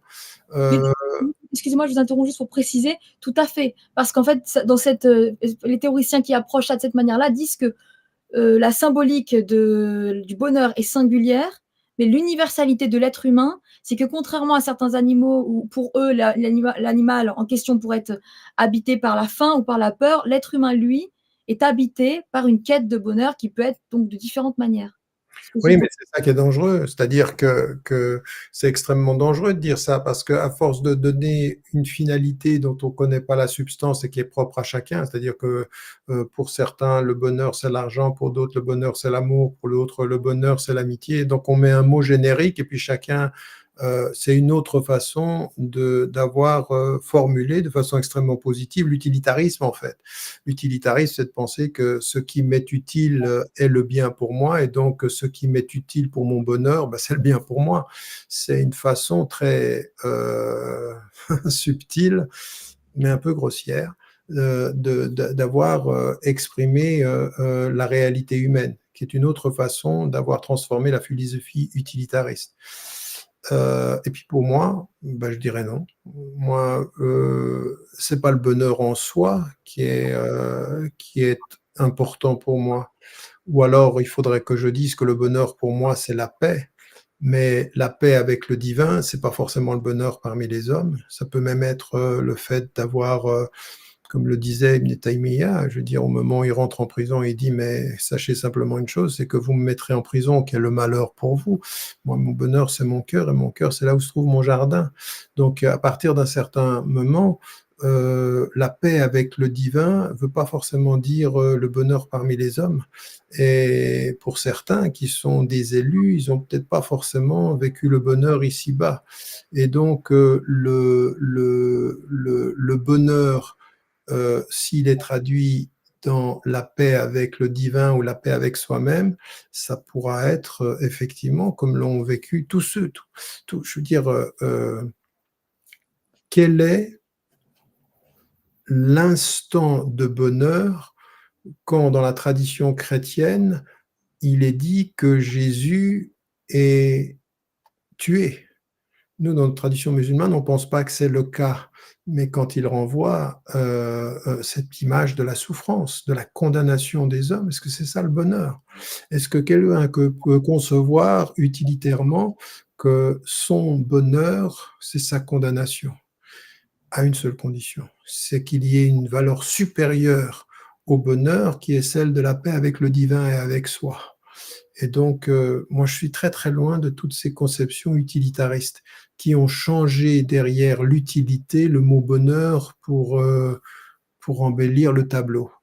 Mais je ne pense pas que la finalité de l'homme, ce soit le bonheur. Je pense que la finalité de l'homme, c'est la paix intérieure, et que la paix intérieure, elle fait qu'on ne sera pas forcément toujours en paix avec ceux qui nous entourent, parce qu'il y a des gens qui ne recherchent absolument pas la paix intérieure et dont l'objectif est plutôt le pouvoir, et plutôt l'argent. Donc, non, je ne pense pas. Je ne dirais pas ça en tout cas. Et vous parlez de liberté, et vous avez dit un jour, vous avez dit que la vraie liberté, c'est le stade ultime de la paix, se perdre pour se retrouver. Est-ce que vous pensez donc que cette paix, cette liberté, c'est ce qui doit être en bout d'un processus thérapeutique, qui doit être en bout d'un processus spirituel? Et deuxième partie de cette question, qui peut être une conclusion, pensez-vous qu'il faille se perdre pour se retrouver? Pensez-vous que nous avons besoin de très bien se connaître pour pouvoir trouver sa voie? Finalement, la connaissance de soi, dans cette quête et de liberté et de paix, d'après vous, est-elle fondamentale? Non, la quête de soi, elle est fondamentale. Est-ce qu'il faut se perdre pour se retrouver? Non, je pense qu'il y a des gens qui se sont retrouvés, ils n'ont pas eu besoin de se perdre. Mais je pense que pour certains, il a fallu qu'ils se perdent pour qu'ils se retrouvassent d'une certaine façon. Et si Oui, on se retrouve, il y a forcément un endroit où on s'est perdu? À oui, partir de non, non, non, pas forcément. On peut se retrouver parce que on s'est éloigné de son centre, mais on s'est pas forcément perdu. On a peut-être eu à un moment donné de fausses réponses, des réponses qui étaient qui n'étaient pas adaptées à ce cheminement intérieur. Ça peut arriver. Maintenant, se retrouver veut pas forcément dire se perdre.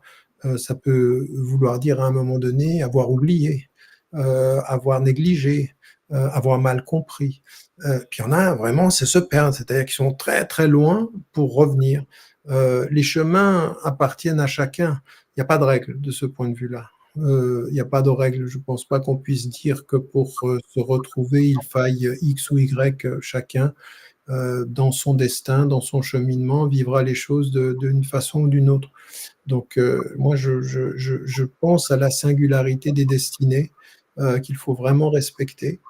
et que, de ce point de vue, même, vous savez, dans la question de la liberté ou dans la question de, la quête de la paix, je pense que celle-ci, elle est universelle, oui. Je pense que nous sommes tous en quête de paix intérieure, que cette sérénité intérieure, c'est vraiment ce qu'on peut spirituellement appeler une sorte de bonheur et saada.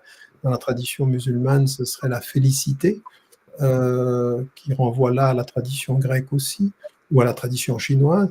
Mais ça, c'est un état de communion avec le divin et de communion avec son cœur. C'est retrouver entre soi et son cœur cette communion avec le divin.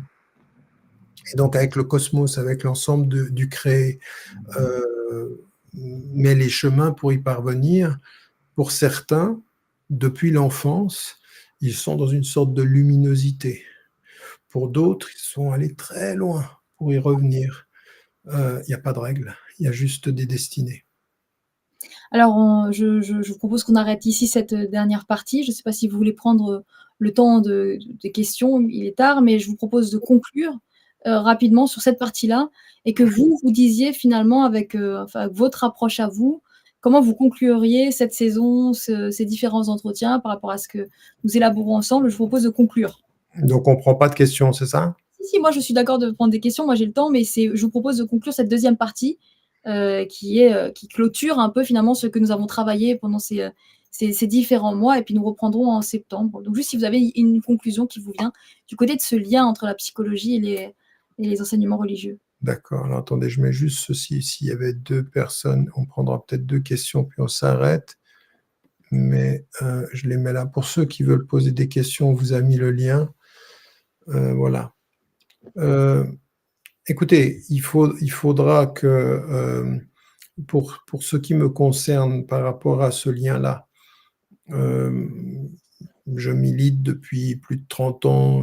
Je pense que j'ai commencé, quand j'ai commencé moi dans mes études de psychologie à l'université, c'était, dans les années en 80, en 80. Donc maintenant ça fait combien? 44 ans que l'intuition qu'il faut absolument faire le lien entre les études psychologiques et les enseignements religieux, c'est une constante chez moi.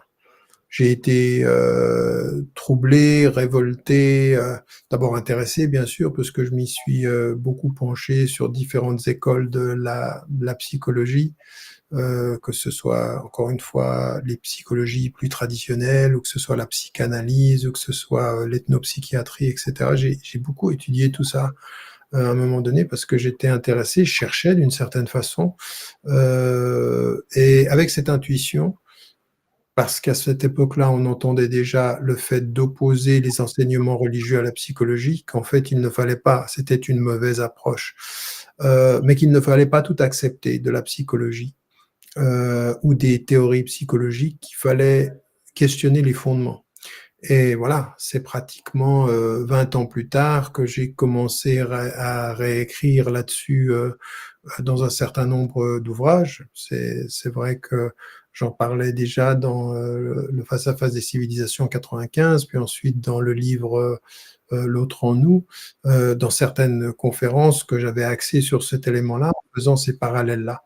Et donc de ce point de vue, il faut établir des liens et des ponts, des enseignements miroirs, permettre, à l'enseignement religieux, de ne pas confondre la référence morale avec la culpabilité, permettre à l'enseignement religieux de comprendre qu'il faut du temps, que c'est un travail d'introspection, que les gens ne se définissent pas par ce qu'ils font, mais qu'il y a une différence entre l'être et le faire, et qu'on peut, en réfléchissant le faire grandir l'être. Ça, c'est des éléments qui viennent de la méthode, qui sont en fait très profondément dans la tradition musulmane ou chrétienne ou juive ou spirituelle, mais à force d'en avoir oublié l'usage, on en a finalement oublié l'essence. Et c'est là, il faut vraiment faire un travail de ce point de vue-là. Donc là, on a des éléments, ce que je disais tout à l'heure. Et de la même façon, faire comprendre et rappeler à toutes les théories de la psychologie que la réalité de ce que les religions ont fait parfois de la morale qui condamne, ne doit pas empêcher de faire référence à des processus qui, sans vouloir transformer la morale en tribunal des culpabilités, ne finit pas par tout justifier au nom d'un discours qui serait tellement évidé d'un rapport à des notions de bien et de mal qu'on ne sait plus ce qu'on fait en fait. Alors encore une fois, ça c'est la grande discussion qui doit être continuée et que dans notre cheminement, nous devons montrer que les deux ne s'excluent pas, mais que ça demande une pensée très pointue, très précise pour marier les deux horizons. C'est ce qu'on essaye de faire. Oui, tout à fait et que c'est je suis persuadée, c'est pour ça que j'apprécie beaucoup ces entretiens, c'est que cette élaboration, elle ne referme pas des portes, au contraire, elles en ouvrent et elles portent en elles quelque chose d'universel. Pour moi, le non conscient tel qu'on l'approche, est universel et donc on continuera ces dialogues pour pouvoir, bien l'expliquer à ceux qui nous écoutent. Très bien. Ben là, on a une première question écrite. C'est Mehdi, il est là, Mehdi? Mehdi, vous êtes là? Mehdi? Non, Mehdi, il l'a écrit en fait. Donc Mehdi n'est pas là, mais il a écrit Salam alaikum. Cher, que faire pour avoir plus d'ouvrages en français sur la psychologie islamique? Ben, il faut les écrire. Il faut, mais c'est vrai qu'on doit produire davantage et de façon plus critique. Il y en a quelques-uns d'ouvrages. Moi, je pense qu'on est encore loin du compte. Il faut encore élaborer. Ce que j'aimerais, on verra d'ailleurs quel sera le thème et comment est-ce qu'on va aborder les différentes sessions dans la suite de cette émission. Mais j'aimerais vraiment qu'on puisse faire un travail qui soit un travail méthodologique très structuré autour de notions centrales qui permettent aujourd'hui de faire une proposition, non pas simplement d'une théorie, mais d'une pratique et d'une mise en pratique. Ce serait bien de pouvoir le faire et puis de proposer à X ou Y, parce que je sais qu'il y a aujourd'hui, même j'ai vu qu'à Cambridge, ils essayent de faire quelque chose sur la psychologie islamique, mais quand vous voyez les éléments, c'est vraiment la reprise d'éléments de la tradition mystique et ce serait tout. On a un vrai problème de ce point de vue-là. Alors je sais qu'il y en a qui font des formations de ce point de vue-là, mais on a beaucoup de talents, on a beaucoup de personnes qui pourraient, de ce point de vue-là, apporter leur contribution à élaborer quelque chose de plus fondé au sens de l'élaboration de fondation de cette psychologie-là, qui aurait sa singularité, mais beaucoup de liens avec des théories et des approches et des méthodologies qui sont d'autres horizons. Voilà. Donc, je ne sais pas si vous voulez dire quelque chose de ce point de vue-là. Je ne vois pas que s'il y a d'autres questions pour l'instant. Si vous n'avez pas d'autres questions, je ne sais pas si vous avez des questions de votre côté. J'en avais plusieurs, dans la préparation du live, mais j'en ai une qui, à mon avis, reprend certaines données. Je voulais juste préciser par rapport à l'autre question qu'il y a quand même des auteurs aussi qui se sont penchés là-dessus. C'est pas forcément avec le dénominatif psychologie islamique, mais bah, déjà il y a votre livre L'autre en nous qui est porteur, mais il y a aussi, pour moi, et ça n'engage que moi, un des livres d'Olfa Youssef où elle a approché quand même d'une certaine manière la, la psychanalyse par le prisme de l'islam. Vous avez aussi des auteurs qui ne se disent pas psychologie islamique, mais qui amènent un apport parce qu'ils sont de confession islamique et que on trouve dans les écrits finalement toute une couture qui a à voir avec la foi et la croyance. Donc je pense qu'il y a, et puis il y a ce qu'on écrira nous-mêmes qui apportera, je l'espère, quelque chose dans la contribution. On reste critique par rapport au livre Ulfa, mais bon, de toute façon, c'est pas là le lieu, mais ça reste quand même pour ceux qui ont envie d'être au courant et de suivre un tout petit peu, ben, à vous de lire et puis d'apporter votre contribution critique. Alors moi j'ai une question qui nous est venue, qui me semble importante. C'est comment se positionner entre les enseignements religieux qui dit de ne pas passer 3 jours sans parler à un frère et la nécessité de se protéger psychologiquement. Quelle est la limite? Alors cette question m'est venue avec d'autres questions, notamment dans le cadre de l'inceste, où on va dire par exemple qu'il faut rester en contact avec ses parents, au risque de l'enfer, je crois, je ne sais pas, je n'ai pas le bon sens exact. Et en même temps, parfois, clairement, il faut complètement se couper de ses parents. Il y a parfois finalement une difficulté avec la règle religieuse telle qu'elle est transmise par ceux qui la transmettent et la question psychologique parce que des fois, c'est vrai que c'est important, dans des cas très précis, de couper.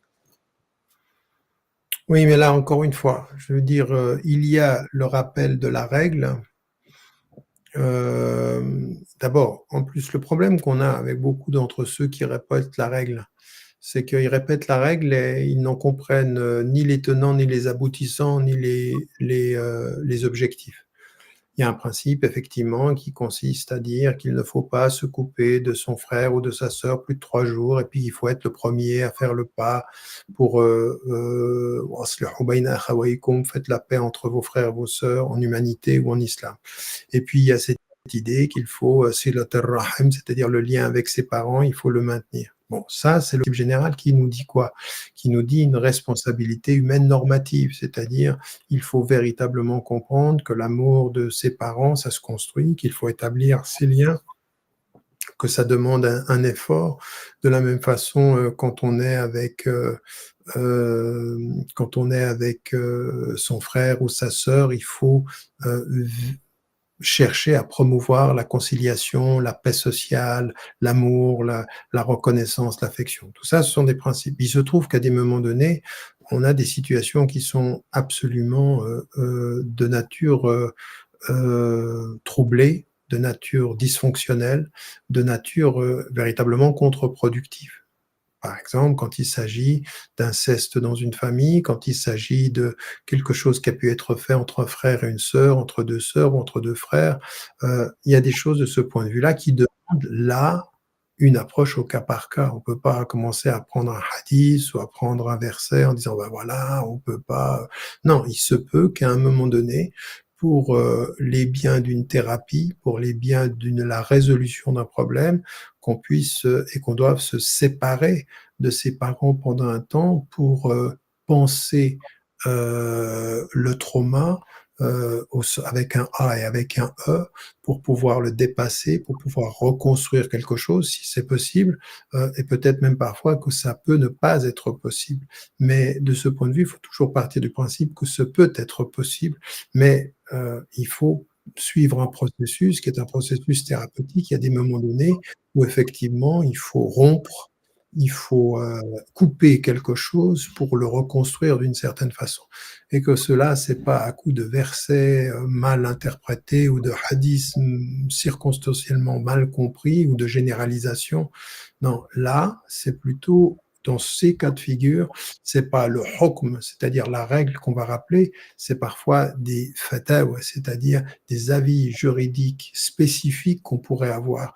Et là, ça peut être, que ce soit par, le formateur spirituel ou le psychologue ou la psychologue, des situations qui vont exiger, sans culpabilité, le fait, parce qu'à des moments donnés, moi j'en ai rencontré dans mon parcours, des jeunes hommes ou des jeunes filles qui ont eu des maltraitances ou qui ont eu l'inceste dans des familles et qui, de ce point de vue-là, on leur donne un discours tout fait sur le fait qu'il faut respecter et aimer ses parents, mais ce qu'on vit, ça n'a rien à voir avec l'aspect, naturel ou la norme de la relation parent-enfant. On est dans un autre univers, on est dans d'autres perspectives et que répéter, la norme pour culpabiliser l'enfant d'avoir été maltraité et finalement c'est lui ou elle qui devient le coupable alors qu'ils sont en train de subir le pire, ça peut pas, alors là, on est justement dans la dérive. On est justement dans une morale qui, devient une règle, qui devient une référence, qui culpabilise ceux qui sont les victimes, en fait. Ça peut pas être. Ça peut pas être et c'est même arrivé, moi, ça m'est arrivé même, dans des situations où, au Maroc, à un moment donné, une fille, une jeune femme ait subi, le viol, on dit qu'il faut qu'elle se marie avec, son violeur pour pouvoir dépasser et que finalement elle devient elle, la coupable, de ce qu'elle subit en disant: «Mais non, je veux dire, il faut s'arrêter là et puis maintenant, il faut juger les choses dans leur cadre, très spécifiquement, dans leur singularité. Il faut trouver des processus qui sont des processus de justice quand il s'agit du judiciaire et puis, de thérapie quand il s'agit du psychologique».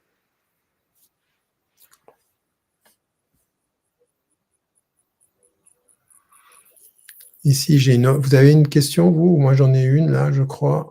Il y en a un dans le chat privé et puis j'en ai d'autres, mais à vous de me dire parce que comme c'est vous qui avez la On va peut-être juste prendre une là. Zakia, c'est ça? Vous êtes là, Zakia? alors la question a été écrite, peut-être que Alors allez-y, c'est quoi la question? Parce que moi, je crois pas que je l'ai. Vous voilà, l'avez? ma question s'adresse aux 2 personnes. Ma mère m'a vraiment maltraitée à bien des niveaux et elle ne m'a jamais voulu. Je l'ai zappée et je sais que la revoir me terrifierait et me ferait plus de mal psychologiquement. Bah, ça, c'est à la psychologue qu'elle s'adresse, donc.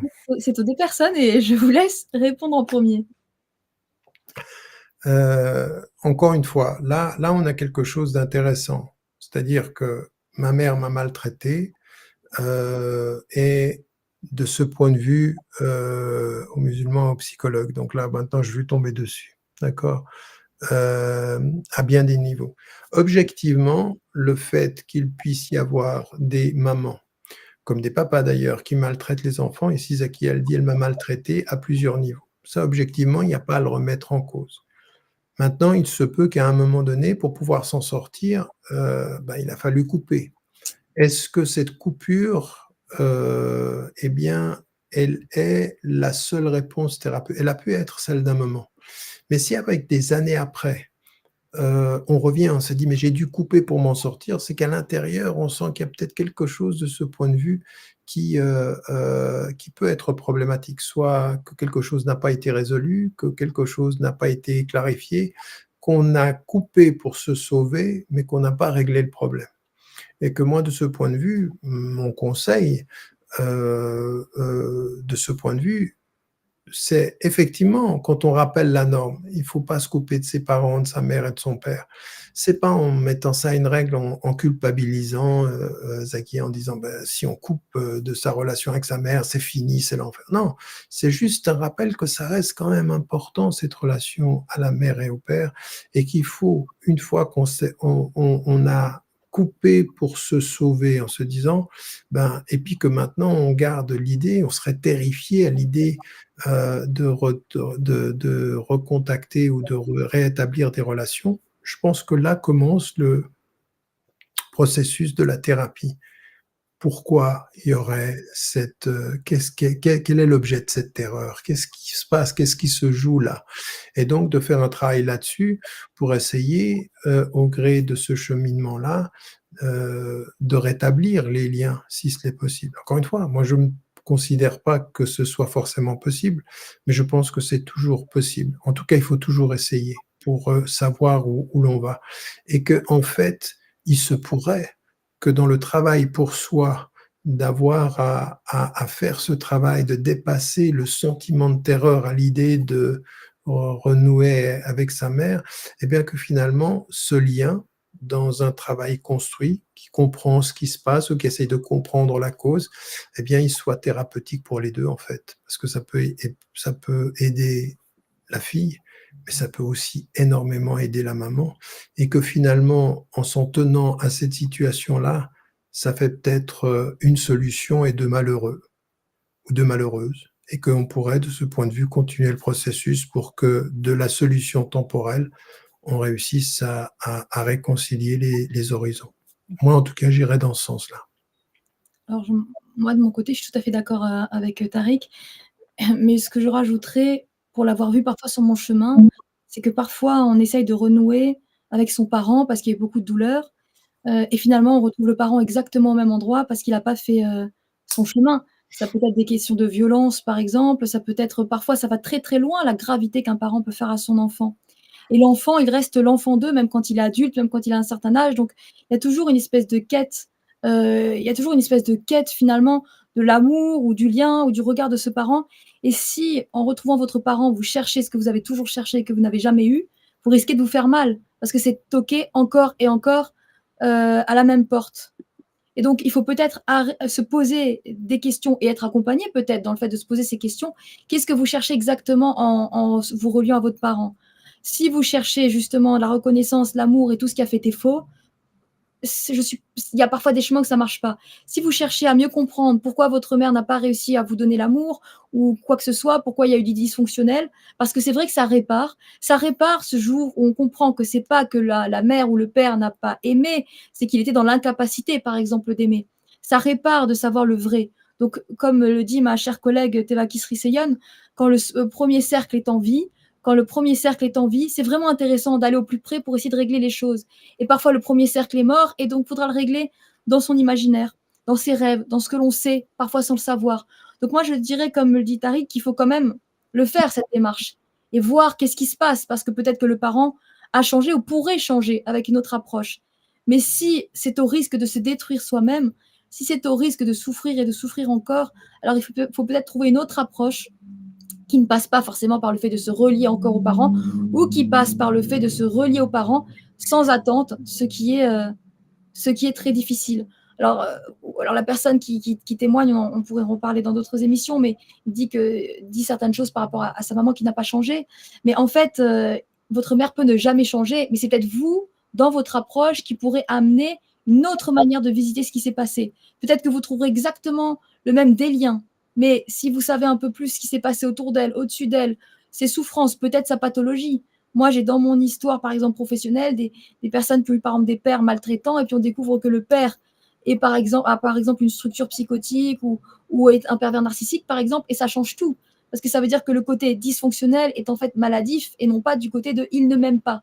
Et nous, les adultes, on est souvent avec ces blessures, ces sensations que le parent n'a pas aimé, que ci, que ça.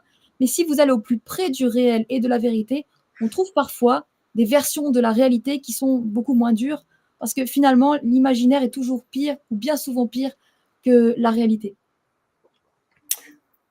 Oui, j'entends et je pense que c'est des conseils qu'il faut considérer. Moi, j'ai toujours je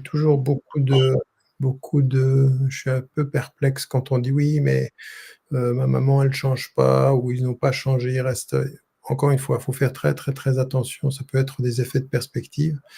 Je considère et je continue à penser qu'il faut privilégier, la rencontre, même si on est accompagné. Il faut véritablement, il faut vraiment essayer et pas avec les mêmes préjugés en pensant que la maman n'avance pas ou pensant que soit on avance. Il y a encore une fois, vous l'avez dit, il y a 1000 et une raisons qui donnent l'impression que la maman ou le papa n'avance pas.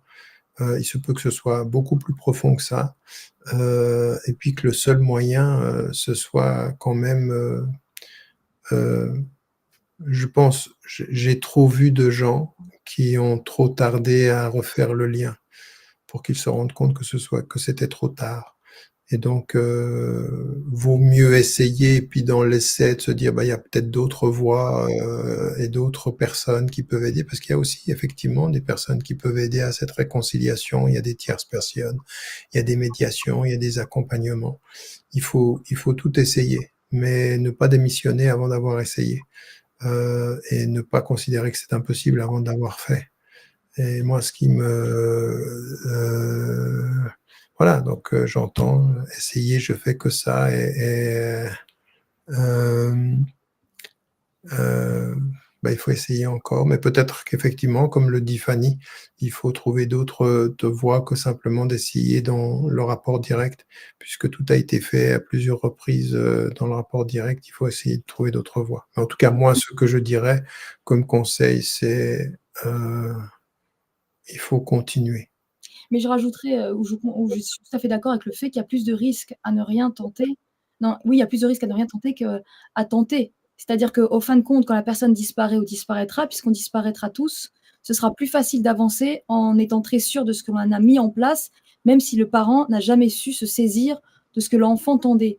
Et par rapport à la complexité aussi dont faisait référence Tariq, parfois les parents dans la manière de voir leur enfant, ils se voient eux-mêmes. Donc une mère dysfonctionnelle ou pas aimante, c'est parce que parfois, elle voit en son enfant quelque chose d'elle-même. Donc c'est pour ça que c'est vrai que c'est très complexe et que ça vaut le coup d'avoir d'autres approches jusqu'à ce que vous trouviez la paix. Très bien.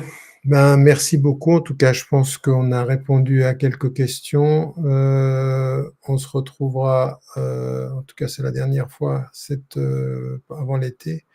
On se retrouvera, faudra qu'on discute de quel type de programme, sera pensé pour l'année prochaine. Je vous laisse le mot de la fin.